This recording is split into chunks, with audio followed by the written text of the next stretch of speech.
안녕하십니까. 네, 안녕하세요. 아, 반갑습니다. 이번 영화 화초에 대해 쏟아지고 있는 호평들이 굉장히 많습니다. 크고. 느낌 어떠세요? 되게 행복하죠. 사실은 왜 그 기자 배급 시사를 딱 끝내고 어두웠던 옛날에 내 과거의 기억이 떠오르는 거예요. 근데 모두들 나랑 눈을 맞춰주시고 막 웃어주시고 그러니까 드디어 중세 암흑기가 끝나나? 네. 뒤풀이가 참 행복했고요. 네. 마치 뭐 200만 돌파 파티하는 조성아 씨가 어떤 자리에서 이 영화가 300만을 돌파하면 셔플 댄스를 추겠다라고 공언을 하셨는데 그 친구 안 그러고 다녔어요. 나 오늘 왜 이렇게 매기는 인간들이 많냐? 아유 짜증나. 형 그게 아니라 내 얘기 좀 들어봐. 얘가 선영이야. 내 휴게소에서 갑자기 얘가 없어진 거야 형. 직장에도 안 나오고 내 얘를 찾다 보니까 얘가 선영이가 아니래. 근데 이 영화 배우 입장에서는 굉장히 어려운 연기일 것 같아요. 왜냐하면 극 중에서 모든 상황 속에서 항상 미스터리를 당하기만 하는 쪽이잖아요. 그 감정을 문호 입장에서 관객과 함께 간다는 느낌이 들었기 때문에 일반적이라면 어떨까. 그러니까 10명 중에 한 6명이 공감할 리액션을 좀 찾고 싶었고 그리고 저는 끝까지 가는 감정을 우리 영화 미스터리 추리극이지만 나는 멜로 연기를 하겠다. 네.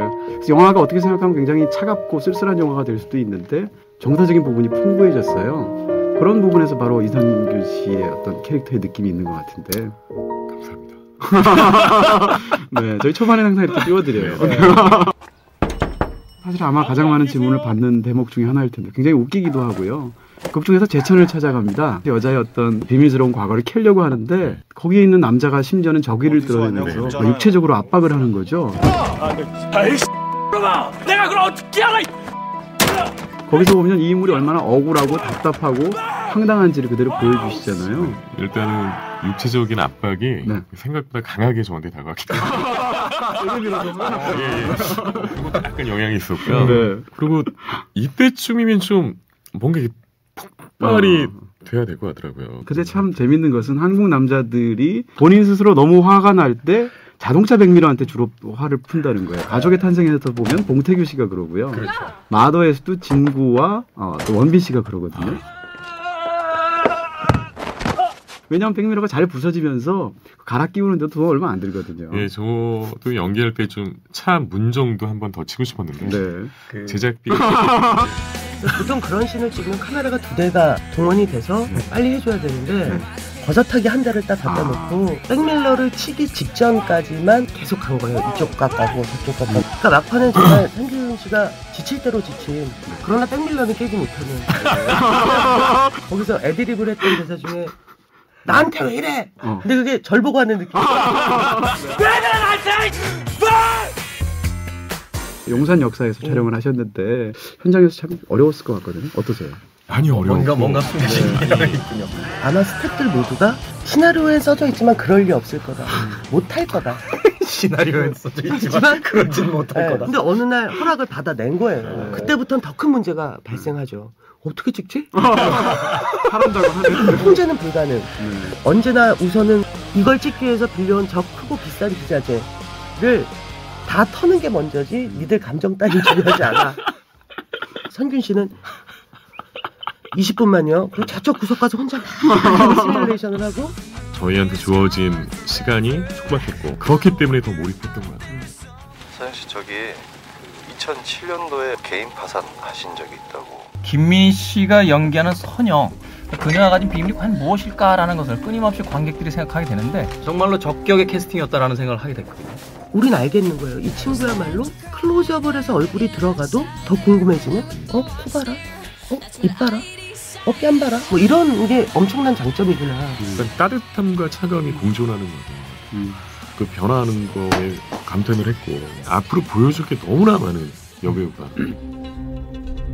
그거 번데기예요. 공장나비 애벌레요. 공장나비요? 어떤 캐릭터를 부여할 때 뭐 나비라든지 어떤 그 하나의 상징물을 통해서 그녀가 가진 어떤 분위기 뭐 이런 것들이 있는데 그런 디테일에 많이 신경을 쓰신 점이 있다면 어떤 게 있을까요? 원작에서는 이제 뱀 얘기가 나와요. 그러니까 뱀이 왜 허물을 벗냐면 허물을 벗으면 다리가 생길 줄 알고 허물을 벗는데 사실은 그게 이제 욕망을 불러일으키는 거다.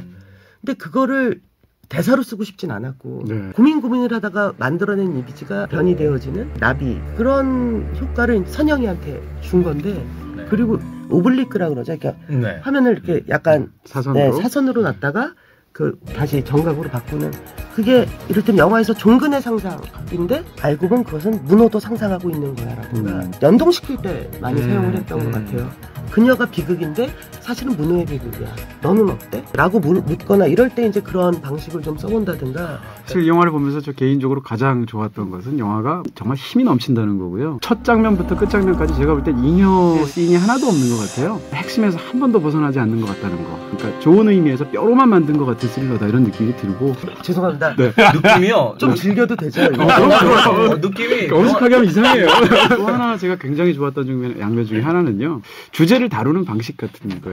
이 영화는 그냥 아주 불행한 한 여자를 추적하는 한 남자 얘기처럼 처음에는 보여요. 영화를 다 보고 나면 이 영화야말로 굉장히 사회 비판적이고 무거운 메시지를 다루는 영화였구나라는 것을 느끼게 된다는 거죠. 제가 뭐 세상에 대해서 막 제대로 얘기하는 건 살면서 하면 되는 일이고 내가 사랑하는 영화라는 이 영화를 보신 분이 그 다음날 아침에 일어났는데 똑같은 일상인데 뭔가 달라 보일 수 있다면 그건 정말 감사합니다.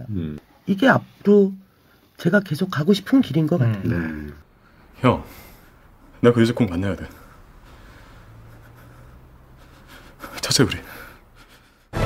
사고사가 아니라 살인사건일 수도 있다는 얘기야. 장르적인 그 재미가 있기 때문에 기대하셔도 좋을 것 같아요. 극장 찾아오십시오. 도와주세요. 자, 이 영화 화차 피해갈 수 없는 별점 네. 몇 개입니까? 네, 이 영화에 대한 제 별점은 3개 반입니다. 와. 핵심에서 단 한순간도 벗어나지 않는다. 당신 옆에 있는 사람의 우리가 알지 못했던 이야기.